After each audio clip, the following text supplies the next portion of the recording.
তো সকালে ঘুম থেকে উঠে দেখো প্রথমেই যে কাজটা আমি করে থাকি, তো সকালে ঘুম থেকে উঠে আগে গেটটা খুলে তো দুয়ারে এরকম জল দিয়ে দিই। তো প্রত্যেক দিন দুয়ারে এরকম জল দিয়ে দিই। তো তোমার সাথে আর শেয়ার করা হয় না সকালে, আজ একটু শেয়ার করলাম।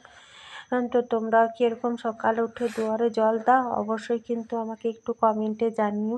তো দুয়ারে জল দিয়ে ওকে তো আমি চা করে দিয়েছিলাম, তো মুখ টুক ধুয়ে চাটা খেয়ে গাড়িতে জল দিয়ে স্কুল চলে গেল ও। তারপর আমি আবার মুখ টুক ধুয়ে উপরে এলাম, উপরে এসে আমার জন্য এক কাপ চা করব, তারপরে ছোটো মেয়েটাকে উঠাবো। তো এক কাপ চা খেয়ে নিই, চাটা তো করেই নিচে গিয়েছিলাম, তো আমি এক কাপ চা খেয়ে নিই আর একটু জল দিয়ে দিই, কারণ ছোটো মেয়েটা উঠবে ওকেও দেবো। তো চলো, অনেকদিন পায়রাগুলোকে চাল দেওয়া হয় না, তো চলো পায়রাগুলোকে চাল দিয়ে আসি। আর এখন তো ঠান্ডা কমে গেছে একদমই, তো পায়রাগুলোকে চাল দিয়ে দিই।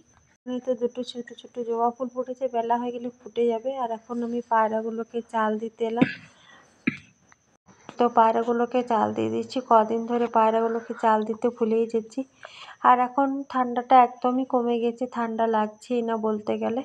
তো এখানে চালটা একটু ছড়িয়ে দিলে ওদেরও খেতে একটু সুবিধা হবে। তো চাটা হয়ে গেছে, চাটা বসিয়ে গিয়েছিলাম, চাটা খেয়ে নিই। তো চাটা খাওয়া হয়ে গেল, ছোটো মেয়েটাকে আগেই তুলে ড্রেসটা পরিয়ে দিয়েছি, ওকে মুখ ধুয়ে এলো নিচ থেকে, ক্রিমটা মাখিয়ে দিচ্ছি। না নিজে নিজেই ক্রিম মাখবে, আমাকেও চুল ছাড়াতেও দেবে না। আমি ব্যাগ ট্যাগ সব গুছিয়ে নিয়েছি, ওকে রেডি করে দিয়েছি বইপত্রগুলো, এবারে ব্যাগে ভরে দিলেই হয়ে যাবে। আর দেখো চুলটা আমি ওকে এদিকে ছাড়িয়ে দিচ্ছি, এখন একটু বড় হয়েছে, বলছে আমি নিজে নিজেই চুলটা ছাড়াতে পারি, তোমাকে ছাড়াতে হবে না। সকাল থেকে একটু বায়না করে, কারণ ঘুম থেকে উঠেছে তো সকাল সকাল, একটু ঘুমটা একটু ছাড়তে একটু টাইম লাগবে। তো দেখো নিজে নিজেই চুল ছাড়াচ্ছে এইখানে। তো চলো, ওকে তো আমি মোটামুটি রেডি করে দিয়েছি, সব কিছুই পরিয়ে দিয়েছি। তো চলো গাড়িতে তুলে দিয়ে আসি। তো চলো ওর বাবা এলে গাড়িতে তুলে দিয়ে আসি, তারপর তোমার সাথে কথা বলছি। তো ওকে তো গাড়িতে তুলে দিলাম, কিন্তু আমার সমস্ত বাসি কাজ পড়ে থাকে। তো প্রথমেই আমি ঘরগুলো পরিষ্কার করে ঝেড়ে ঝুড়ে নিলাম, তারপর এখানে ঝাড় দিয়ে দিচ্ছি। কারণ তো ঝাড় দিয়ে নিলাম, ঝাড় দেওয়ার পর আমি ঘরটা মুছে নিচ্ছি। তো ঝাড় দেওয়ার পর ঘরটা মুছে নেবো, তারপরে আবার নিচে যাব, নিচে যেয়ে সমস্ত কাজ করে স্নান করে আবার তোমার সাথে কথা বলবো। তো নিচে যেয়ে স্নান করে কেচে এই বাসি বাসন সমস্ত কিছু ধুয়ে এখানে উবুড় দিয়েছিলাম, সমস্ত কিছু আমার বাসি কাজ সারা হয়ে গেল। এখানে এক বালতি কেচে নিলাম, বড় মেয়েটা স্নান করেছে, ওকে মুড়ি দিয়ে দিলাম।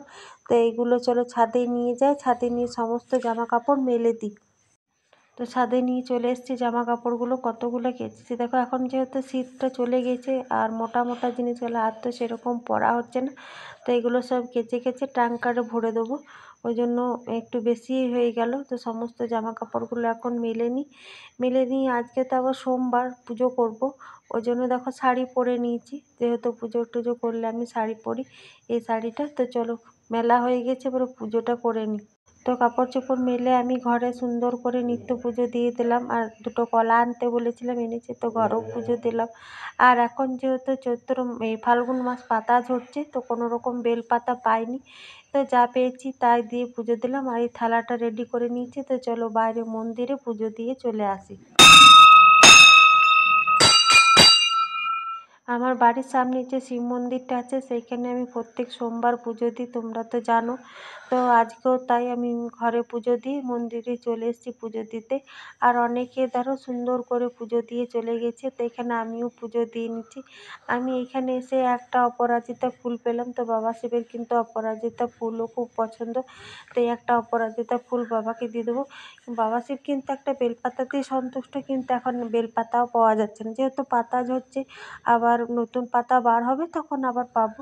তো আমি এখানে বাবা শিবকে জল দিয়ে দিলাম, তারপরে এখানে মা দুর্গা আছে, নন্দী আছে, সবাইকে একটু জল দিলাম, সিঁদুর, তারপর একটু চন্দন ঘষে দিলাম। আর এখানে বাবা শিবকে দেখে একটা ফুল পেয়েছি, একটা ফুল দিয়ে দিলাম। তো একটা ফুল দিয়ে সুন্দর করে আমার পুজো দিয়ে হয়ে গেল। এখন ধূপ দেখিয়ে নিচ্ছি, তো পুজো দিয়ে আমার কমপ্লিট। যেহেতু ঘরের বাবা শিবও চলে এসছে, তো ওকেও প্রণাম করে নিলাম, আজকে যেহেতু পুজো করে এলাম আর প্রণাম করলাম। তো চলো আজকে কিন্তু একটা অন্য রকম রান্না হবে, সেটা ও করবে, সমস্ত কিছু জোগাড় নিয়ে এসছে। তো আমি জলখাবার খেয়ে নিচ্ছি। এখানে আমি গোবিন্দভোগ চালটা ধুয়ে পরিষ্কার করে রেখেছি। আর এখানে বিনস আছে, ক্যাপসিকাম আছে, মটরশুঁটি আছে, গাজর আছে, ফুলকপি আছে, আলু আছে। সবজি বলতে এগুলো আছে, পেঁয়াজ আছে। আর এখানে গোবিন্দভোগ চালটা পরিষ্কার করে ধুয়ে রাখা আছে, সেটা আমি একটু বাসন্তী রং আর একটু সাদা তেল নুন দিয়ে একটু গরম মানে 50% সেদ্ধ করে রাখবো। তো এখানে 50% চালটা সেদ্ধ করে রেখেছি। আর এখানে দেখো আমি ও সমস্ত সবজিগুলো সাদা তেলে একটু ভেজে নিচ্ছি। আর এখানে চিকেন আছে, বোনলেস চিকেন 250 মতন আছে। তো সব দিয়ে চিকেন পোলাও হবে, ভেজ চিকেন পোলাও আজকে একটা অন্যরকম। তো এটাই আজকে দুপুরে খাওয়া দাওয়া করবো। ওই জন্য দেখো ও কিন্তু একে একে সমস্ত সবজিগুলো তেলে ভেজে নিল। আর এখানে একটু বেরেস্তাও ভেজে নিল। আর সবকা লাস্টে একটু ফুলকপিটাও কিন্তু তেলে ভেজে নিচ্ছি। তো সব কিছু একটু তেল ভেজে নিচ্ছে। আর এখানে চিকেনটা একটু কষা কষা টাইপের করে নেবে। তারপরে চিকেনটাও হয়ে গেল। আর এখানে সাদা তেলের মধ্যে ঘি, গোটা গরম মশলা, তারপরে তোমার কাজু কিশমিশ একটু ফোড়ন দিয়ে মানে একটু গরম করে নিল সাদা তেলে ঘিয়ে। তারপর যে 50% গোবিন্দভোগ চালটা বাসন্তী রং দিয়ে সেদ্ধ করে রেখেছিলাম, হালকা নুনও দিয়েছিলাম, সেইটাও দিয়ে দিল। তারপর একে একে বিনস, ক্যাপসিকাম, গাজর, মটরশুঁটি, আলু, চিকেন সব দিয়ে রান্না করে নিই। খাওয়া দাওয়াটা বেশ জমিয়ে হয়েছিল, তোমাদের সাথে শেয়ার করলাম। এখন কিন্তু সন্ধ্যা লেগে গেছে, আমি এখন সন্ধ্যা প্রদীপ দিতে চলে এসেছি।